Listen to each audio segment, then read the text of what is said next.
Hello guys, welcome to mystic Hindi tarot. कैसे हो आप सब लोग? आई होप आप सब लोग ठीक हो, अपना ख्याल रख रहे हो और पॉजिटिव सोच रहे हो। आज हम जो रीडिंग कर रहे हैं, जैसे कि आप जानते हो कि हम सब लोग नोइंगली, अननोइंगली, इंटेंशनली, अनइंटेंशनली कुछ ना कुछ मैनिफेस्ट कर रहे होते हैं।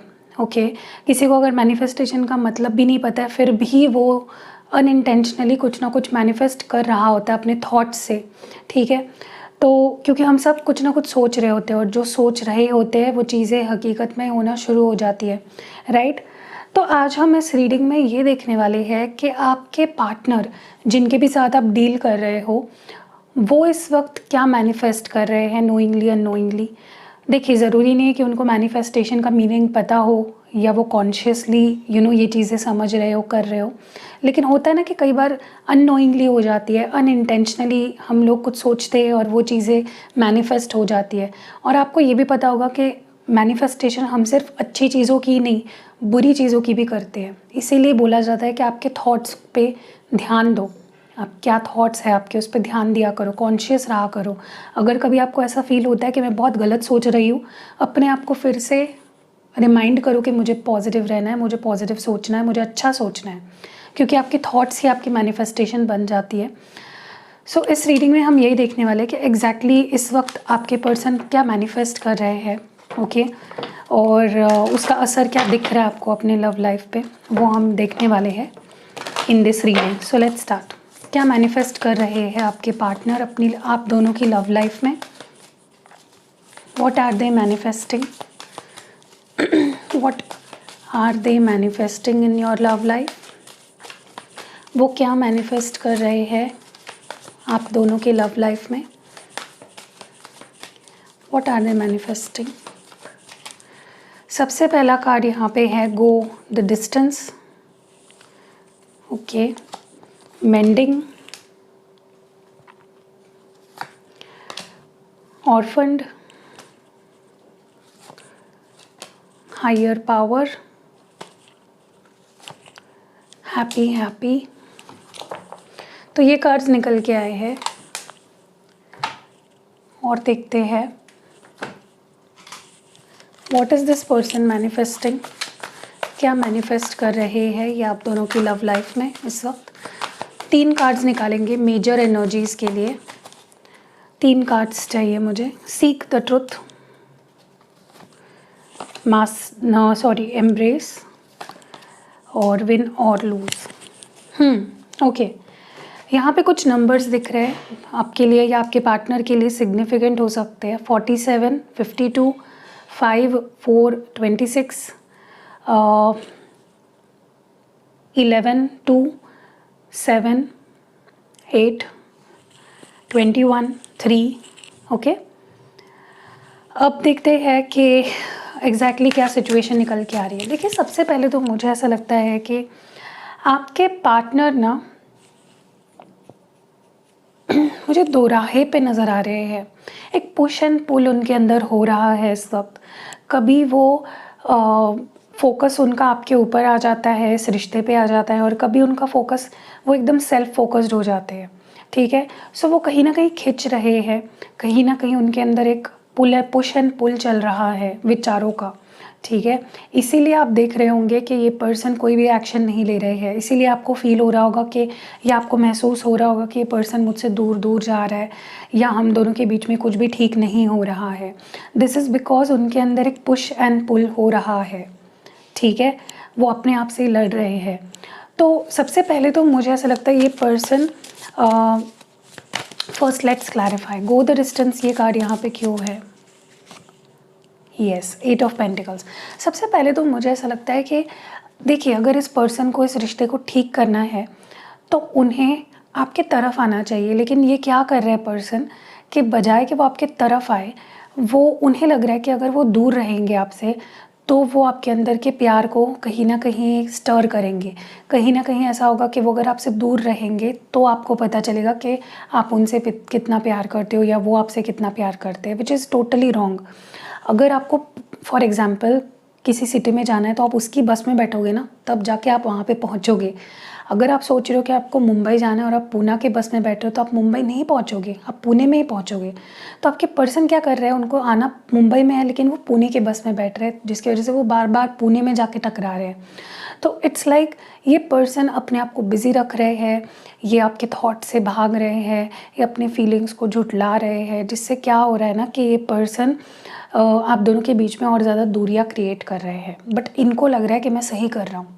दूर भागने से सामने वाले का मेरे ऊपर इंटरेस्ट और ज़्यादा बढ़ेगा या मुझसे और ज़्यादा प्यार करने लगेगा। ठीक है, मेंडिंग की एनर्जी क्यों है यहाँ पे? मुझे ऐसा लगता है कि इस पर्सन को कहीं ना कहीं पता है, ये चीज़ इन्हें पता है कि अगर इस रिश्ते को सुधारना है या इस रिश्ते को पहले जैसे करना है या हम दोनों के बीच में जो बिगड़ा है उसको अगर ठीक करना है तो मुझे अपने आप को बहुत ज़्यादा बदलना पड़ेगा। ठीक है, दे नो कि they have to go through transformation, literally उनको ट्रांसफॉर्मेशन से होकर गुजरना होगा अगर उनको आपके साथ रिश्ते को ठीक करना है तो। और उन्हें पता है कि जब ट्रांसफॉर्मेशन करना होता है तो वो आसान नहीं होता है, खुद को बेसिक से बदलना पड़ता है, खुद के थॉट्स को बदलना पड़ता है। उनके साथ जो लोग हैं, मतलब ये पर्सन बहुत एक कंफर्ट जोन में जाके बैठे हैं, उनको लग रहा है कि यही ठीक है, कंफर्ट जोन में रहना ही ठीक है, क्यों मैं स्ट्रगल करूँ या क्यों मैं आउट ऑफ वे जाके उसके लिए कुछ करूँ। तो ये गलत है। आपके पर्सन क्या कर रहे हैं, वो लिटरली चेंज को मैनिफेस्ट होने नहीं दे रहे हैं, और चेंज नहीं आएगा उनके अंदर तो वो कैसे आपकी तरफ बढ़ेंगे या कैसे यूनिवर्स आप दोनों को एक साथ लाएगा, राइट? ऐसा नहीं कि उनको आपके साथ वाले रिश्ते को ठीक नहीं करना है, लेकिन उसके लिए उनको सैक्रिफाइसेस नहीं करने हैं, उसके लिए उनको अपने आप को चेंज नहीं करना है। और फंड की एनर्जी क्यों है? Queen of wands.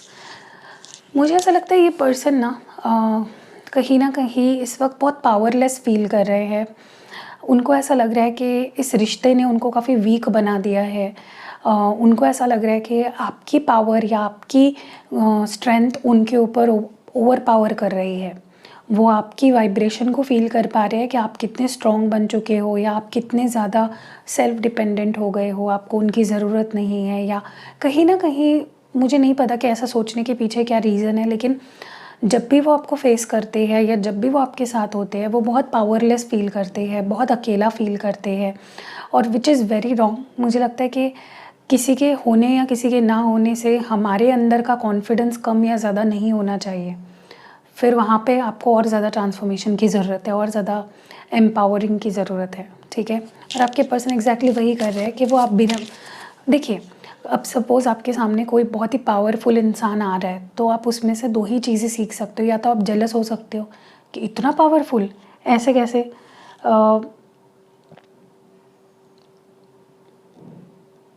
कहीं ना कहीं आपके पर्सन गलत देख रहे हैं, आपके अंदर से इंस्पिरेशन लेनी चाहिए कि अगर आप स्ट्रांग हो तो उनको भी स्ट्रांग होना चाहिए, राइट? लेकिन वो आपको देखकर बहुत ज़्यादा डिम हो जाते हैं या बहुत ज़्यादा चैलेंज करते हो आप इस पर्सन को। हायर पावर की एनर्जी क्यों है? The star card. देखिए, सबसे पहले तो मुझे ऐसा लगता है कि ये पर्सन कहीं ना कहीं होप्स तो इन्होंने हारी नहीं है। ऐसा नहीं है कि इस रिश्ते के लिए इन्होंने कभी भगवान के सामने हाथ नहीं फैलाया या भगवान के सामने प्रे नहीं किया। डेफिनेटली इस कनेक्शन के लिए उन्होंने काफ़ी चीज़ें मांगी है, आपको मांगा है भगवान से। तो ऐसा नहीं कि इनको आप चाहिए नहीं हो, लेकिन इनका तरीका बहुत गलत है मुझे लगता है। ये बहुत कैजुअली ले रहे हैं चीज़ों को, लेकिन डेफिनेटली आपको मांगते हैं, और कहीं ना कहीं डीप इनसाइड एक होप है, और इनको लगता है कि भगवान हमारे साथ है। अगर हम दोनों एक साथ मिलने के लिए अगर बने हैं, if we are destined to be together, तो भगवान हमें ज़रूर मिलाएगा। हैप्पी की एनर्जी क्यों है? Why is this happy year? High priestess. देखिए, मुझे ऐसा लगता है कि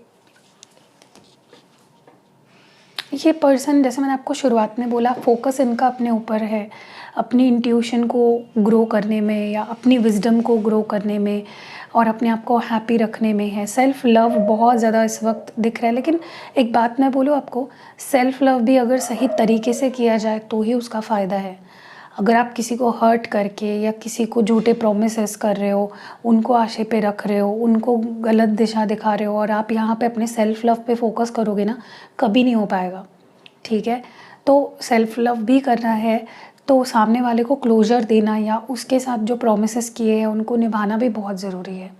बट आपके पर्सन इस वक्त इतने सेल्फ फोकस्ड हो गए हैं कि उनको ये चीज़ें समझ में नहीं आ रही है लिटरली, ठीक है। सीक द ट्रुथ की एनर्जी क्यों है यहाँ पे? Why is this seek the truth here? देखिए, ये पर्सन आपके साथ एक नई शुरुआत को मैनिफेस्ट तो कर रहे हैं, इसमें कोई दो राह ही नहीं है, क्योंकि यहाँ पे एस ऑफ वॉन्ड्स की एनर्जी है। आपके साथ एक नई शुरुआत को ये मैनिफेस्ट तो कर रहे हैं, लेकिन उसके पहले ये कुछ ना कुछ अपनी लाइफ में कुछ बनना चाहते हैं, या अपनी रियलिटी को ढूंढ रहे हैं, या कहीं ना कहीं like they have moved in on their. अभी अगर ये आपसे दूर है ना, तो ये अपनी एग्जिस्टेंस को ढूंढ रहे हैं कि मैं क्या हूँ, मुझे क्या चाहिए, मैं क्या करना चाहता हूँ। कुछ सच्चाई ढूंढ रहे हैं अपने बारे में, और जब वो सच्चाई उन्हें महसूस हो जाएगी, या जब वो सच्चाई उन्हें मिल जाएगी, जब वो अपनी आइडेंटिटी को फाइंड कर लेंगे, तब वो आपकी तरफ आएंगे, ठीक है। एम्ब्रेस की एनर्जी क्यों है यहाँ पे? Why is this embrace here? Two of swords. मुझे ऐसा लगता है कि ये पर्सन कहीं ना कहीं इनको बहुत कन्फ्यूजन हो रहा है, बहुत कन्फ्यूज्ड माइंडसेट है इसका, इस पर्सन का, इस रिश्ते को लेकर और आपको लेकर इस वक्त। और जिसकी वजह से क्या हो रहा है ना कि ये पर्सन कोई स्ट्रिक्ट एक्शन नहीं ले पा रहे हैं, या कोई आपकी तरफ ये मूवमेंट पूरी कॉन्फिडेंस के साथ नहीं कर पा रहे हैं, क्योंकि जब इंसान कंफ्यूज होता है सही से नहीं सोच पाता। और आपके पर्सन कहीं ना कहीं मुझे ऐसा लगता है कि उन्होंने काफ़ी सारी चीज़ें वक्त पे, भगवान पे, नसीब पे छोड़ दी है, ठीक है। बट मुझे ऐसा फील हो रहा है कि दिस पर्सन जो भी डिसीजन आखिर में ये लेंगे ना इस रिश्ते के लिए, वो बहुत सही होगा, ठीक है। विन और लूज़ क्यों है यहाँ पे? देखिए, इस पर्सन को एक चीज़ पता है, चाहे वो आपकी तरफ आए या चाहे वो आपकी तरफ ना आए, उनका वो कुछ ना कुछ जीत जाएंगे और कुछ ना कुछ हार जाएंगे, ठीक है। सो दे नो द कॉन्सिक्वेंस कि अगर वो आपसे दूर भी रहते हैं, फॉर एग्जांपल अगर वो डिसाइड कर लेते हैं कि मुझे दूर ही रहना है, तो भी उनके लॉस है। और अगर वो आपके पास आते हैं तो उनको कुछ ना कुछ तो छोड़ना ही पड़ेगा, कुछ ना कुछ ट्रांसफॉर्मेशन उनको लाना ही पड़ेगा, and they know it, okay. और मुझे लगता है कि हार और जीत ये एक कॉइन के दो पहलू है, ये इनको समझ आ रहा है धीरे धीरे। So what ever this person is manifesting, मुझे लगता है कि और थोड़ा पॉजिटिविटी और थोड़ी मैच्योरिटी की बहुत ज़रूरत है, क्लैरिटी की बहुत ज़रूरत है। तो अगर आप चाहते हो कि ये पर्सन जो भी मैनिफेस्ट करे सही मैनिफेस्ट करे, तो प्लीज़ मैं आपको बोलती हूँ प्रे करो। प्रेयर्स आपकी बहुत ज़्यादा ज़रूरी है, ताकि ये पर्सन जो भी मैनिफेस्ट करे, जो भी आउटकम निकले इस मैनिफेस्टेशन का, वो सही निकले, ठीक है। अब हम देखते हैं कि आपके लिए क्या एडवाइस है इस मामले में, आपको किस चीज़ पे ध्यान रखना है।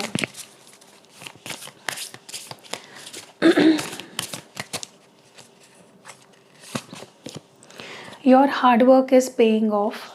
देखिए, मुझे ऐसा लगता है कि इस रिश्ते के लिए आज तक आपने जो कुछ भी किया है, चाहे कोई सैक्रिफाइस किया हो, चाहे कोई डिसीजंस लिए हो जो आपके लिए बहुत ज़्यादा टफ डिसीजंस थे, या आपने पेशेंस रखा हो, या आपने जो भी किया है, जो भी आपने हार्ड वर्क किया है इस रिलेशनशिप के लिए, आपको उसका रिज़ल्ट मिलेगा, और उसका जो रिवॉर्ड है वो आपको मिलने वाला है। मतलब इससे आप ये समझ लो कि जो भी आउटकम निकलेगा वो पॉजिटिव ही होगा, ठीक है। आप कैप्रिकॉर्न हो सकते हो जो रीडिंग देख रहे हो। A time for healing. देखिए, जैसे ये पर्सन अपने आप को हीलिंग की ज़रूरत है ना इनको, वैसे आपके लिए भी ये वक्त है हीलिंग का। अगर ये आपसे दूर है, अगर ये आपसे बात नहीं कर रहे हैं, अगर आप दोनों की बहुत कम बातें होती है, या बात जितनी भी होती है अनबन ही होती है, मिसअंडरस्टैंडिंग्स ही होते हैं, तो थोड़ा टाइम लीजिए, थोड़ा सा स्पेस दीजिए इस पर्सन को और अपने आप को भी, और take this time for healing. इस टाइम को हीलिंग के लिए इस्तेमाल करो। और जो लास्ट कार्ड आपके लिए है वो है conclusions are within reach. तो देखिए, आप जिन सवालों का वेट कर रहे हो कि मुझे इन सवालों के जवाब चाहिए, मुझे पता लगना चाहिए कि अगर ये चीज़ें हो रही है तो क्यों हो रही है, वो आपको बहुत जल्दी उन सवालों के जवाब यूनिवर्स देने वाला है, ठीक है। सो आपको थोड़ा सा पेशेंस रखना है, पॉजिटिव रहना है और अपनी हीलिंग पे ध्यान देना है। तो कैसी लगी रीडिंग कमेंट्स में मुझे ज़रूर बताइएगा। रीडिंग अगर कनेक्ट हुई है, आपको लगता है कि मेरी सिचुएशन से कनेक्ट हुई है, तो लाइक कमेंट शेयर ज़रूर करिएगा। कमेंट्स में आपको लिखना है I claim all the beautiful energies of this reading. और मिलते हैं अगली वीडियो में।